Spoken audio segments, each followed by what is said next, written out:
fastest, quickest, easiest, simplest way to become a saint. And it's the way that all the saints became a saint, was through the Blessed Virgin Mary. That devotion to Mary makes it easy for us to become a saint. Why? Because she is the mediatrix of all graces. That God gives all the graces that we need passed through his throne, through Jesus Christ his Son, through Mary. That Mary is the dispenser of graces. And even the grace of Jesus Christ we have received through Mary. Because we're still in the Christmas season. It's through her, yes, that we receive Jesus Christ. On that day when God sent an angel to Nazareth, to a humble little dwelling, with the most important request that God has ever given to a human being. Would you be the mother of the Messiah, the mother of the Son of God? And all heaven and all earth waited for her response. It's interesting to see that God put our salvation in the response of Mary, and that God entrusted his Son to her. If God trusts her with such a great responsibility in receiving his Son, the Savior of the world, how much more should we have confidence to entrust ourselves to her, whom Jesus Christ entrusted himself to? In fact, you cannot be a perfect imitator of Christ unless you also are a child of Mary. Jesus would only come to us if he could be a child of Mary. And to be a perfect imitator of Jesus, we have to be children of Mary. That Mary is the gate of heaven, that heaven descended to us through her, as St. Bonaventure said, and we return to heaven in the most perfect way through the same gate, through Mary. That she is the saint maker. And that St. Alphonsus Liguori, he's a doctor of the church, he said something so profound: nobody who is a child of Mary will go to hell. He's a doctor of the church and a saint. No one who is a child of Mary will go to hell. Why is that? To be a child of Mary means that you are striving to imitate her in her love for God. That when you fall, you turn to her and ask for her help to go back to her Son.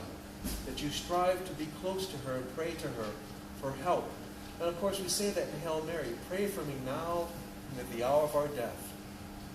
When we stand before Jesus Christ, Our Lady is there present, interceding for us as our advocate. And this is the beautiful thing, that Jesus has made himself he's taken the title of judge, but his mother the title of mercy. And that she intercedes for us before Jesus. And that Jesus never refuses his mother anything. Our Lady is called by the saints the prayer omnipotent. That only God is omnipotent and can do all things. But Our Lady can do all things by her prayers. That God refuses Mary nothing. And that we should have great confidence in our Blessed Mother, and asking her help, and following her Son, and entrusting ourselves to her as our beloved Holy Father of happy memory, John Paul II, Blessed John Paul II, told us to us. What more of an example do we need? I am all yours, Mary. The Vicar of Christ, making his theme, his motto, told us to us, I am all yours, Mary.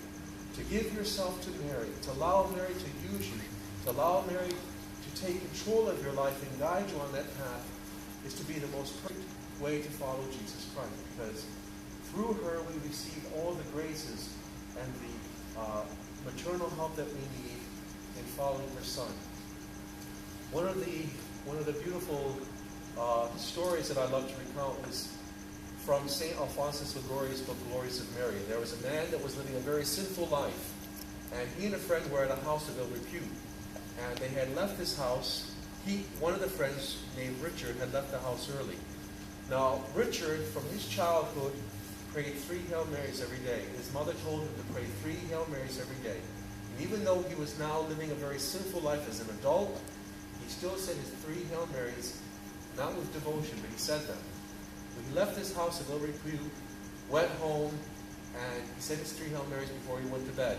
His friend, remember, was still at the house of ill repute. The door knocked at his house, and he opened the door. And there was his flame. St. Alphonsus Liguori tells the story. When he opened the door, there was his friend, wrapped in chains and in flames.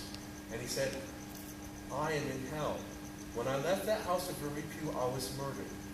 And the same fate awaited you that the Blessed Virgin Mary interceded for you because of the 3 Hail Marys you say every day. And now I am in hell forever. And the vision disappeared. Richard got out of bed, he went to the street, and he found his friend's body on the street. He had been murdered. At that time, he heard the bells of the Franciscan monastery ringing, and he ran to the monastery asking to be admitted to become a friar. And he told the friars his story, and they went and they found the body of his friend that was dead. And Richard became a friar. And he eventually went to Japan as a priest, and he was martyred there. He was martyred by fire. His name is Blessed Richard of St. Anne. But it was those 3 Hail Marys that he said, even though without devotion, he was saved from going to hell, Blessed Mother. There are so many stories of the saints. St. John Vianney tells the story of a woman who was lamenting her husband who committed suicide, and she feared her husband was in hell. And he had jumped off the bridge, and John Vianney told the woman, he had a divine revelation given to him, your husband is not in hell. In his youth, he had traveled on pilgrimage to a shrine to the Blessed Virgin Mary, and would bring flowers there frequently to Our Lady. And because of that act of love he showed to her, as he was falling, Our Lady interceded before her son for him to make an act of contrition. So he made the act of contrition, and when he hit the water, he was reconciled to God. Your husband is not in hell, he's in purgatory, pray for him. There are untold stories of how Our Lady intercedes for sinners. Even if you were to have 1 foot in hell, if you turn to the Blessed Virgin, she would save you from that. When I was in Italy, we went to visit the exorcist of Naples. And the exorcist showed us 2 things. One was a rosary. He had put over the possessed person's neck a wooden rosary. And the person began to scream, it's burning me, take it off. And he showed us the rosary, and it had been visibly burned as if it had been in a fire. And the other thing he showed us was a prayer book, the exorcism book.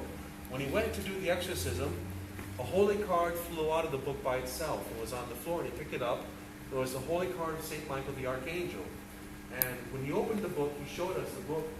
Burned through the pages of the book was the clear shape of a claw, which was the devil's claw. It was burned through the pages of the book and stopped where the holy card of St. Michael had been.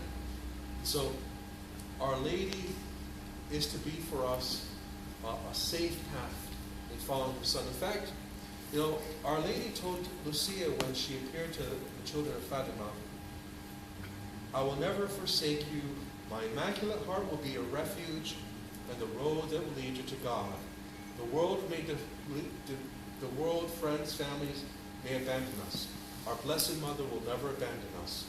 And how much we need a refuge in our time when we see all the evil around us, that the safe place for us to find refuge is the heart of Mary. That when you find yourself being tempted or in darkness, turn to Mary and ask her to help. For me, even just the thinking of the name of Mary melts all fears, melts all worries and anxieties. Just thinking of Mary. She is our refuge and the road that will lead you to God, that she is the sure and safe path to heaven. As